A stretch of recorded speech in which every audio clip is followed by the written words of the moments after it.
말씀은 구약성경 예레미야 33장 1절부터 3절까지 기록된 말씀입니다. 예레미야 33장 1절부터 3절까지 말씀 우리 함께 한 목소리로 읽겠습니다.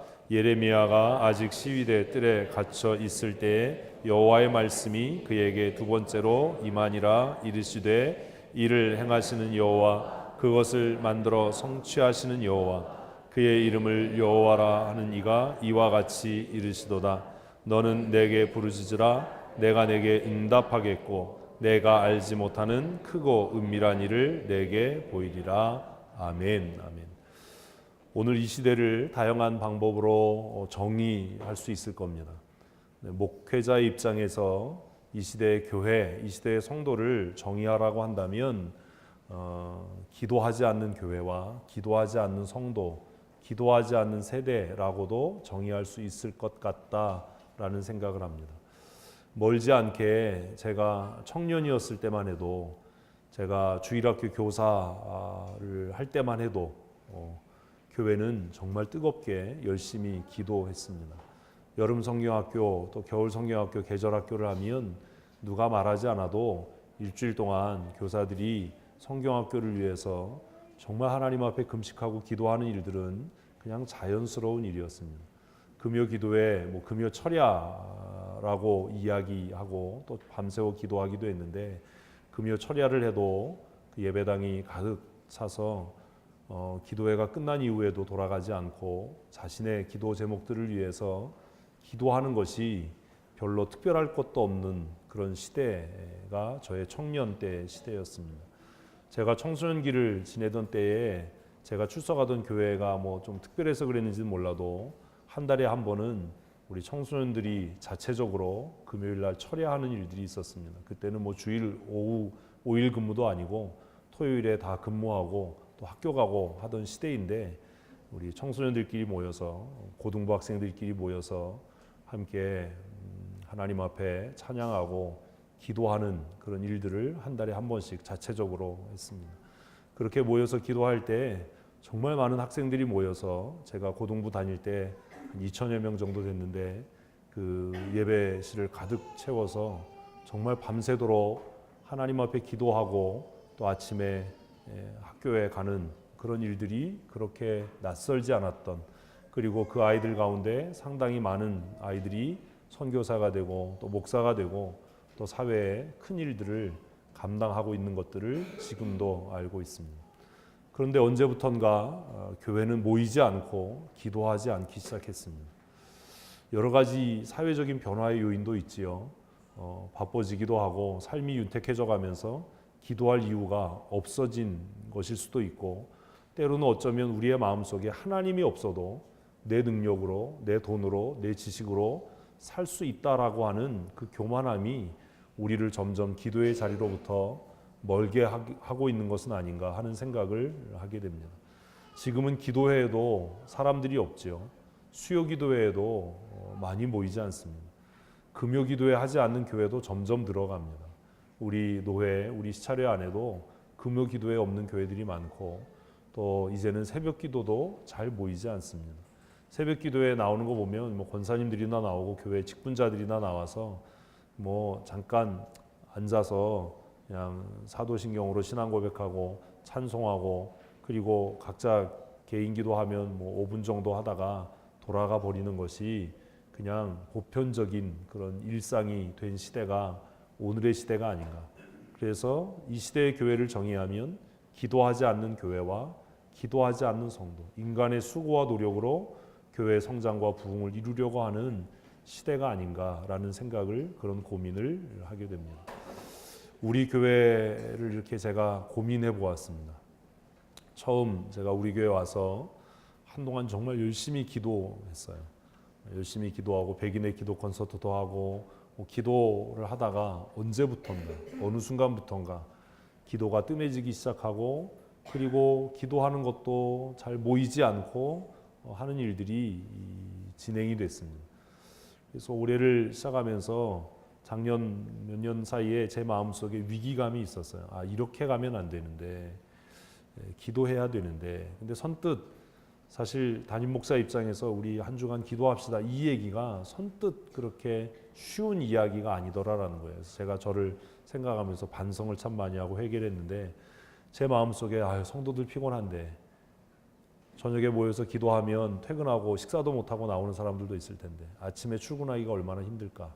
이런저런 이유 때문에 선뜻 기도회로 모입시다 라는 이야기하기가 어렵더라는 거예요. 또 기도회로 모입시다라고 해도 몇 명이나 나올까? 몇 명 나오지도 않는데 굳이 이걸 해야 되나? 이런 생각들도 많이 있는 거지요. 그러다가 용기를 내서 우리 한 달에 한 번씩 한 주간씩 기도합시다라고 선언을 하고 이제 9월 기도회를 월요일부터 시작을 합니다. 사랑하는 성도 여러분, 성도의 가장 강력한 무기 그리고 교회의 능력은 기도에 있습니다. 우리 교회가 기도하는 교회가 됐으면 좋겠습니다. 여러분 기억하시나요? 제가 우리 교회 부임해서 특별 새벽 기도할 때 얼마나 우리가 크게 기도했는지 민원이 들어와서 경찰이 왔던 적이 있었어요. 그때는 교회가 막 성장을 했어요. 근데 어느 순간부터 우리끼리 다투고 싸우고 막 이러면서 제 마음도 지치고 기도가 멈추기 시작했습니다. 사람의 논리와 열심으로 교회는 부흥하지 않습니다. 문제가 있어도 좀 우리끼리 갈등이 있어도 하나님 앞에 엎드려 기도할 때 하나님께서 하나님의 구원을 이루실 줄로 믿습니다. 그래서 기도회를 합니다. 이번 한 주간 기도회 자리에 나오셔서 우리 모두가 함께 하나님 앞에 부르짖어 간구하는 그런 귀한 은혜가 있었으면 좋겠습니다. 우리가 지금 예레미야를 묵상하고 있습니다. 예레미야는 1장에서 굉장히 독특한 배경을 가지고 부름을 받지요. 예레미야는 제사장 집안의 사람입니다. 대대로 제사장이었던 가문의 사람을 하나님께서 선지자로 부르셨습니다. 왜 그러셨을까요? 왜 그렇게 하셨을까요? 대선지서, 소선지서에 보면 선지자들이 다양한 직업군을 가지고 있었어요. 그 중에 대표적인 사람 가운데 한 사람을 들어라고 하면 목자도 있었고 뽕나무 농사꾼도 있었고, 그지요? 누군지 모르세요? 모르셔도 할 수 없어요. 그런데 예레미야는 정말 독특하게 제사장 집안의 사람이었습니다. 수많은 사람 가운데 하나님께서 왜 제사장 가문에 속한 사람을 선지자로 부르셨을까요? 예레미야는 하나님의 부르심을 받고 나서 하나님 참 슬픈 일입니다. 나같이 미련하고 나같이 아둔한 사람을 하나님께서 선지자로 세우시다니요 라고 탄식하는 기도로 예레미야가 시작합니다. 그런데 하나님께서 예레미야에게 명령하신 명령은 너무나 준엄했습니다. 그 소명 부분에 보면 내가 너를 누구에게 보내든지 너는 그에게 가고 내가 너에게 무엇을 명령하든지 너는 그대로 전해야 한다. 소명부터가 좀 평이하지 않지요. 그리고 예레미야가 계속 진행이 됩니다. 근데 하나님께서 예레미야에게 주셨던 전해야 되는 메시지의 핵심은 굉장히 가히 충격적이었어요. 그게 뭐예요? 예루살렘의 멸망이에요. 예루살렘의 멸망. 그래서 예레미야 전체는 모순인 겁니다. 예레미야의 본래 소명이 뭐지요? 제사장이래요. 크게 대답을 하세요. 뭐요? 제사장이에요. 근데 예루살렘 성전이 무너지고 망하면 어떻게 되는 거죠? 실업자가 되는 거죠. 예레미야는 실업자가 되는 거예요.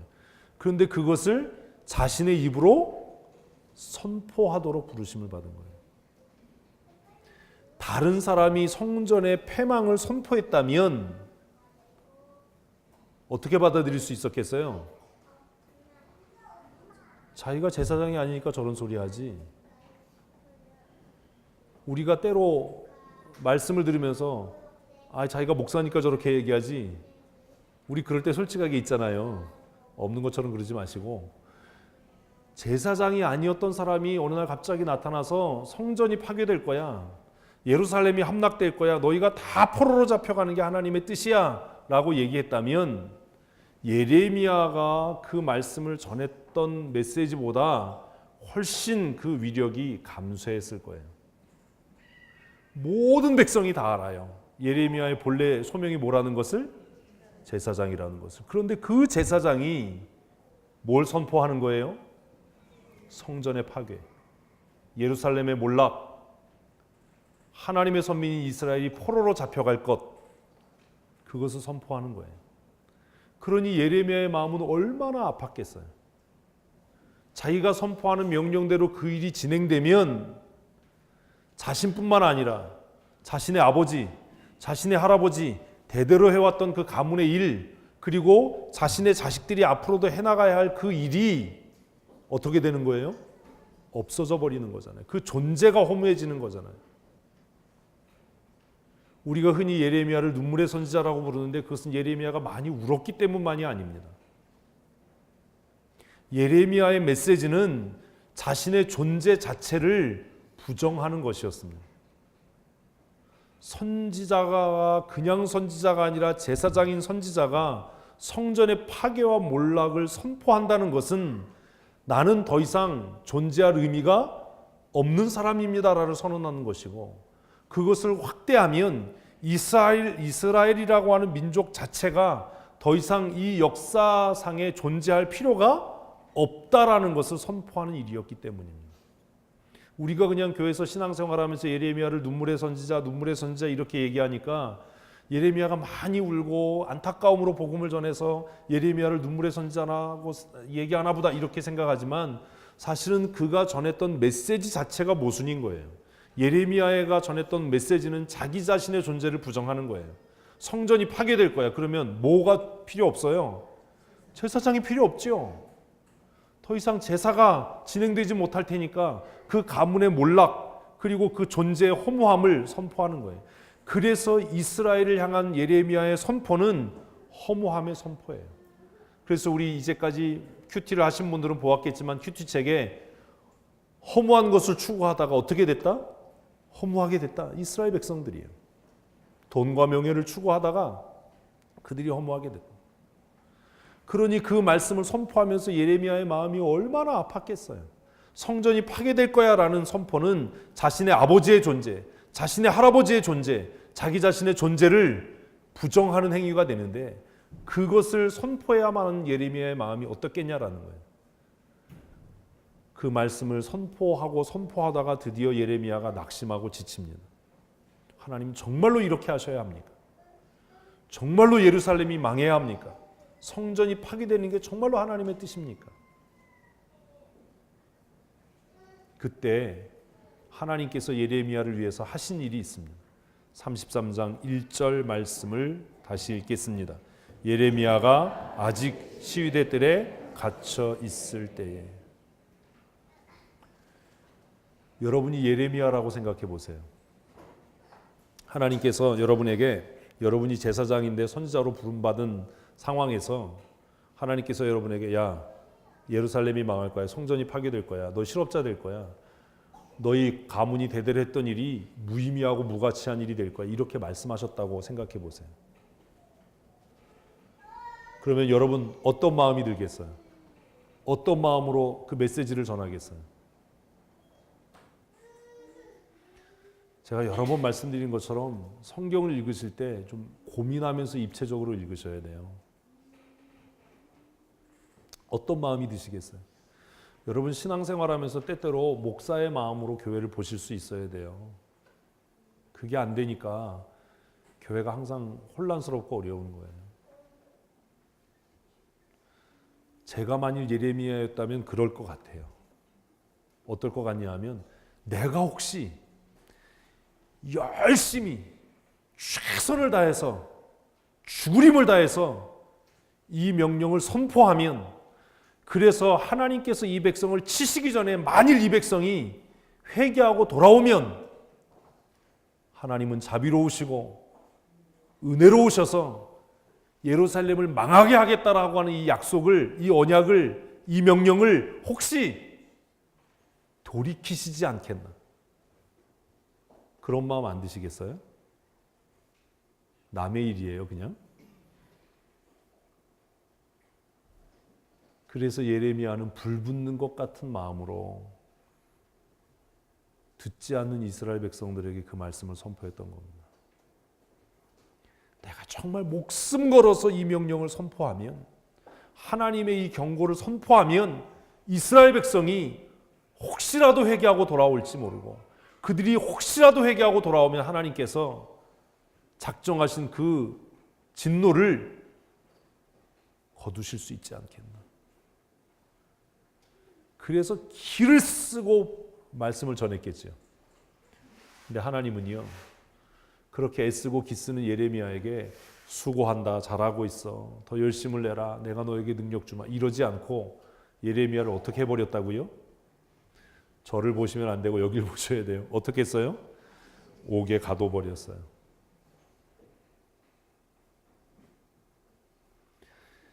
옥에 갇혔을 때 예레미야의 마음은 또 어땠을까요? 어땠을 것 같으세요? 야, 이제는 내가 할 게 아무것도 없구나. 할 수도 없구나. 내가 시위대 대장의 집에 감옥에 갇혔는데 내가 이제 나가서 회개하라고도 전하지도 못하고 내가 할 수 있는 일이 뭐겠나. 하나님은 그렇게 불타는 마음으로 하나님의 공의의 심판을 선포했던 예레미야를 왜 옥에 쳐넣으셨을까요?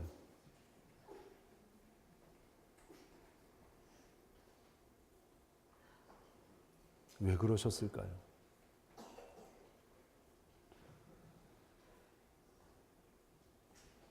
성경을 많이 읽는 게 중요한 게 아닙니다.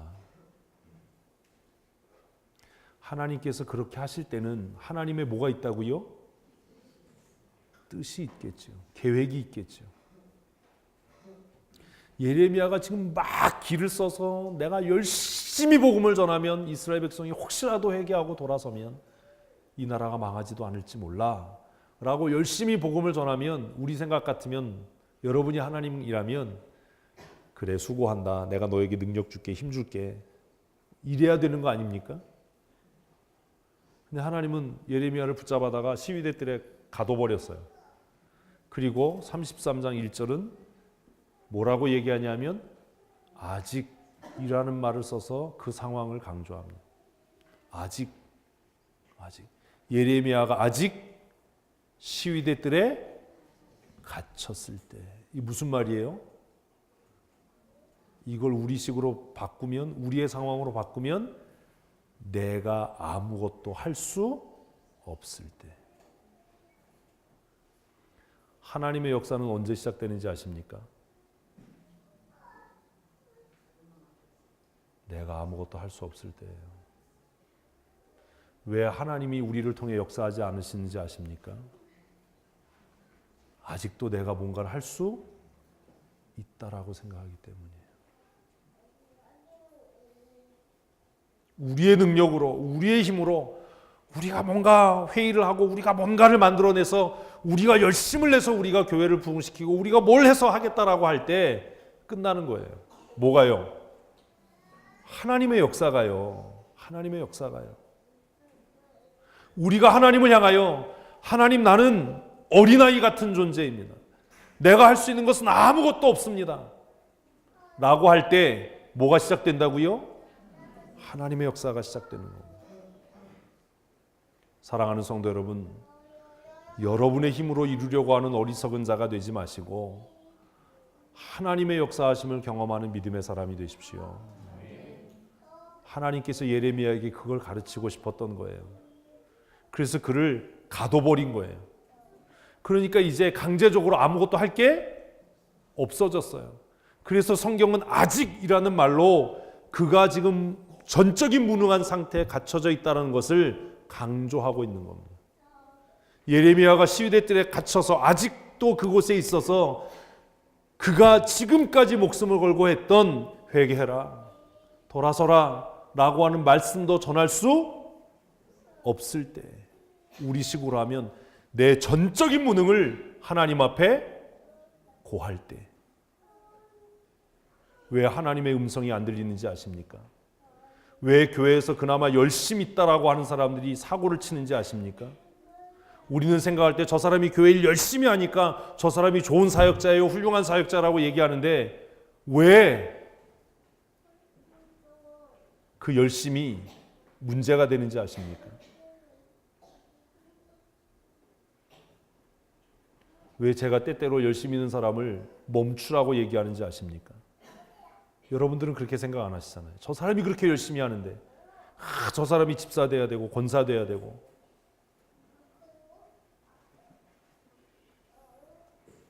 인간적인 열심에는 큰 함정이 있습니다. 그게 뭔지 아세요? 우리가 열심을 낼 때 하나님의 음성이 안 들려요. 내가 말하고 있을 때는 다른 사람의 이야기가 안 들려요. 왜 묵상 훈련, 침묵 훈련을 하는지 아십니까? 왜 말씀 묵상을 quiet time, QT라고 하는지 아십니까? 내 입을 닫아야 뭐가 들려요? 그때부터 하나님의 음성이 들려요. 왜 불평하고 교회 안에서 불만인 사람이 하나님의 사람이 아닌지 아십니까? 그가 일을 하지 않고 교회를 사랑하지 않기 때문이 아니라 뭘 못 듣는 거예요? 하나님의 음성을 못 듣는 거예요. 늘 그에게는 내 생각에는 내가 보기에는 우리의 입술을 닫고 우리의 열심이 멈춰설 때 비로소 우리의 입에서 무슨 얘기가 나온다고요? 하나님의 말씀은, 하나님의 뜻은. 예레미야가 아직 시위대 뜰에 갇혀서 아무것도 할 수 없는 전적인 무능의 상태에 빠졌을 때 얼마나 낙심했겠어요. 그런데 굉장히 역설적으로 그때에 뭐라고요? 여호와의 말씀이 있습니다. 그에게 두 번째로 임하니라. 여호와의 말씀이 그제사 그에게 임했다라는.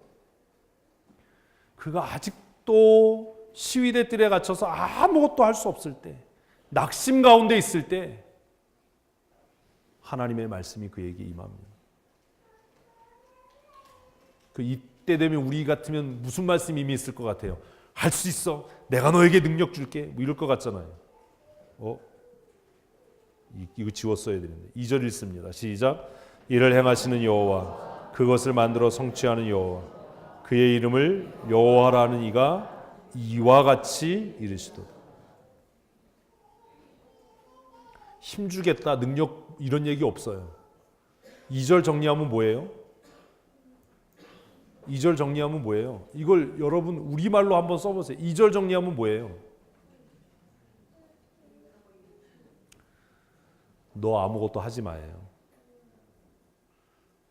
어렵게 생각하지 마세요. 2절 정리하면 이제까지는 예레미야가 어떻게 생각했어요? 내가 이랬어. 우리가 신앙생활하다가 낙심하고 좌절하고 상처받는 이유가 뭐지요? 내가 이랬는데 왜 인정 안 해줘? 내가 열심을 냈는데 왜 칭찬 안 해줘?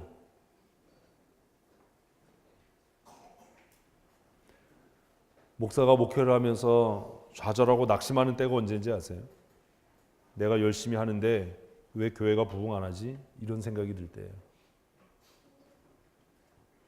그 착각에서 깨라는 거죠. 예레미야가 지금 예레미야 33장까지 올 때 놀았겠어요? 죽어라고 열심히 했겠어요? 뭐 읽어봤으면 알지만 몰라도 통밥상 이건 알아야죠. 죽어라고 열심히 했어요. 그래서 자기의 열심으로 뭔가를 이룰 수 있다.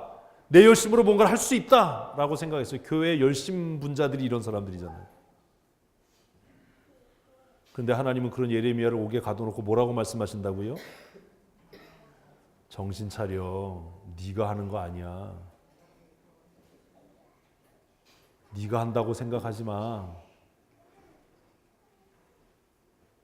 우리 같으면 낙심해 있는 예레미야에게 와서 아유 수고했어. 힘썼어.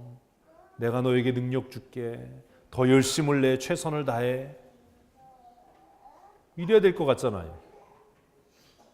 그런데 하나님은 그 시위대 대장의 뜰에 갇혀서 낙심하고 있는 예레미야에게 오셔서 우리식으로 그냥 막말로 표현하면 야 네가 여태까지 한 게 뭐가 있어? 너 여태까지 네가 한 거라고 생각했지? 착각하지 마라. 이 일을 시작한 것도 누구고? 나 여호와 하나님이고, 이 일을 끝낼 것도 나 여호와 하나님. 한번 따라 하십시다. 하나님께서 하십니다. 다시 한번요. 하나님께서 하십니다. 아멘. 우리의 열심히 하는 것 아닙니다. 하나님께서 하십니다. 여러분, 목사가 열심히 설교 준비하고 열심히 기도하고 열심히 성경 가르치면 교회가 부흥하겠지요? 목사들에게 그런 강박관념이 있어요.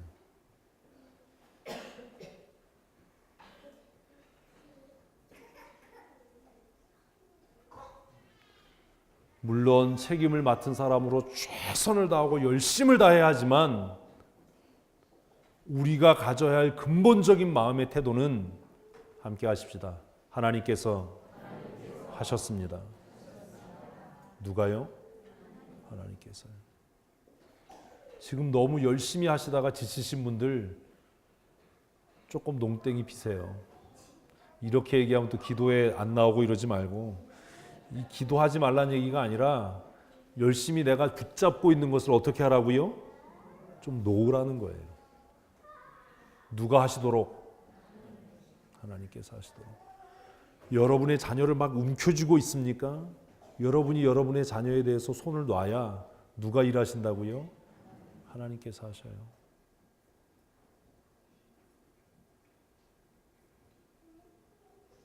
여러분의 삶의 미래에 대해서 염려하십니까? 그것 때문에 고민하시나요? 그것을 어떻게 하라고요? 좀 놓으세요. 누가 하시도록? 하나님께서 하시도록. 제가 요즘에 목회에 좀 농땡이를 칩니다. 왜 그런지 아세요?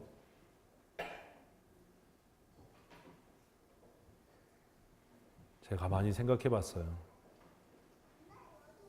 내가 너무 내 열심에 빠져서 목회에 집착하고 있는 게 아닌가. 모든 성도들 다 내 마음대로 하려고 하는 거 아닌가. 그래서 좀 놀기로 했어요. 이 깊은 뜻이 이해가 되십니까?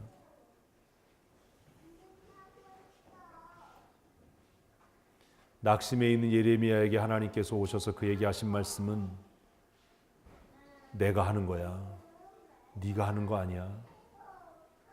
이를 행하시는 분도 여호와시고 그것을 만들어 성취하시는 분도 여호와십니다. 믿으십니까?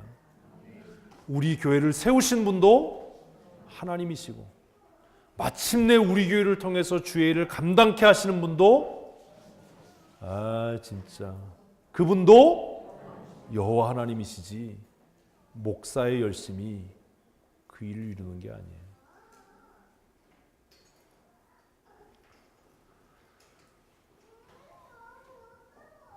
최선을 다해서 신방합니다. 최선을 다해서 말씀을 묵상합니다. 성경을 읽는 일을 게을리하지 않습니다. 몸이 정말 힘들어 죽겠는데도 기를 쓰고 새벽 기도합니다. 그러나 그 수고와 열심이 주의 일을 이루는 게 아닙니다.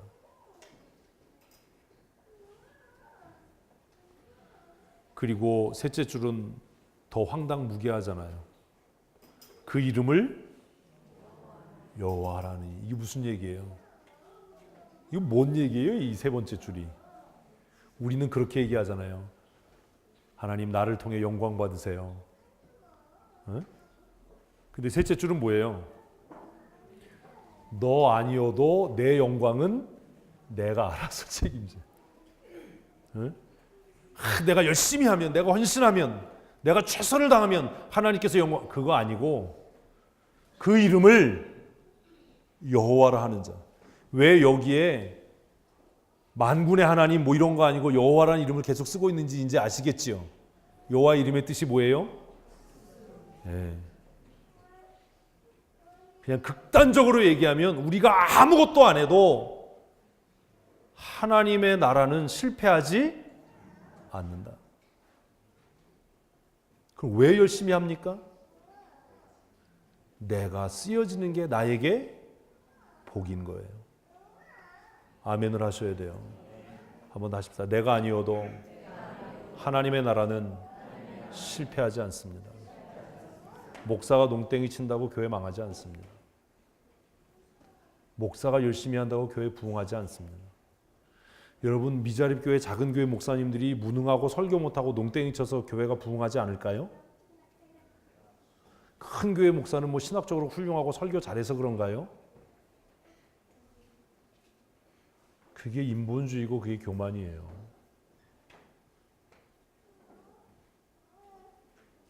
큰 교회 목사님들 설교 듣는 거 좋아하시죠? 그 설교들의 공통점이 있어요. 그거 아세요?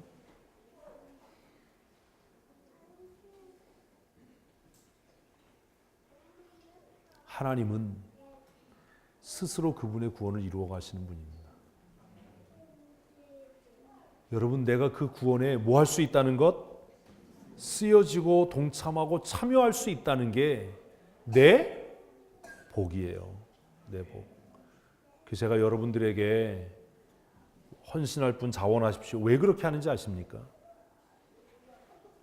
일할 사람 없어서 그러는 거 아니에요. 여러분들에게 그 하나님의 구원의 섭리에 참여할 수 있는 뭘 드리는 거라고요? 기회, 특권을 드리는 거예요. 왜? 그래야 나와 내 가정이 하나님께 기억된 바 될 거 아닙니까?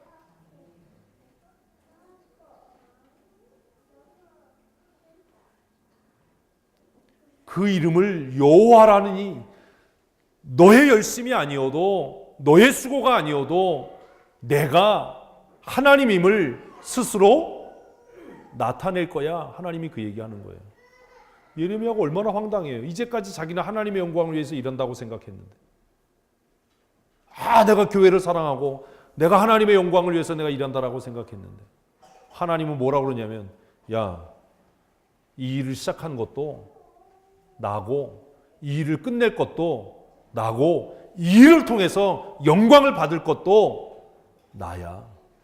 너 아니야. 그 하나님이 예레미야에게 한 가지를 이야기하시는 거예요. 나가서 열심히 전해, 뭐 구제 열심히 해, 이 얘기가 아닌 거예요.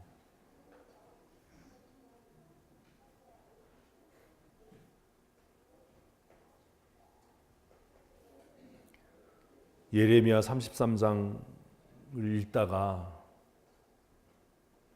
떠오르는 이야기가 있었습니다. 사도행전 16장에 기록된 사건입니다. 같이 읽겠습니다. 한밤중에 바울과 실라가 기도하고 하나님을 찬송하며 죄수들이 듣더라. 바울과 실라가 한 지역에 가서 복음을 전했습니다. 귀신 들린 한 여자가 매일매일 쫓아다니면서 저 사람은 하나님의 존귀한 사람이다 라고 이야기를 했어요. 전도에 도움이 됐겠어요? 짜증이 났겠어요? 여러분은 대답을 안 해요. 과묵하신 다 안동분이세요? 여러분 같으면 기분 좋겠어요? 신경질 나겠어요? 나도 좀 그런 신경질이 나봤으면 좋겠어요. 누가 저를 따라다니면서 이분은 훌륭하신 하나님의 사람이 누가 한 달만 그렇게 좀 해줬으면 좋겠어. 어떻게 그런 사람도 없어. 좋을 것 같은데 짜증이 난 거예요. 그래서 짜증나서 어떻게 했을까요? 확 귀신을 쫓아버렸어요. 확실히 영적인 사람은 달라요. 바울이 하도 그냥 피곤하고 짜증나가지고 뭐 복음을 전하려고 하는데 쫓아내면서 이분은 하나님의 사람이야, 능력 있는 주의 종이야. 그러니까 바울이 화가 나가지고 그냥 귀신을 쫓아버렸어요. 그랬더니 어떤 일이 생겼을까요? 그 여종을 통해서 그 귀신의 역사로 점쳐서 주인이 돈을 벌었는데, 이 귀신 들린 여자가 멀쩡해져가지고 주인 앞에 와서 앉아있으니까 주인이 어땠을까요? 너무 감사했다. 돈벌이가 끊겨서 열받았다. 어땠을 것 같으세요? 여러분 다 나쁜 사람이군요. 저 같으면 얼마나 감사했겠어요. 열받은 거예요. 그래서 고발했어요. 바울과 실라를. 로마인인 우리가 따를 수 없는 이상한 걸 전한다.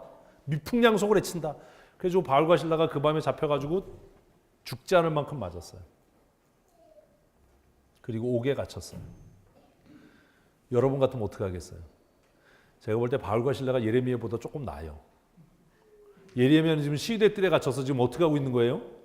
풀이 죽어가지고 내가 열심히 했는데 왜 이러지? 근데 바울과 실라는 그렇게 열심히 복음을 전하고 한 거는 귀신 들린 여자 멀쩡하게 만든 것밖에 없는데 붙잡혀서 신나게 두드려 맞았어요. 여러분 교회에서 일하다가 이런 정도의 억울함을 당해보신 적 있으세요?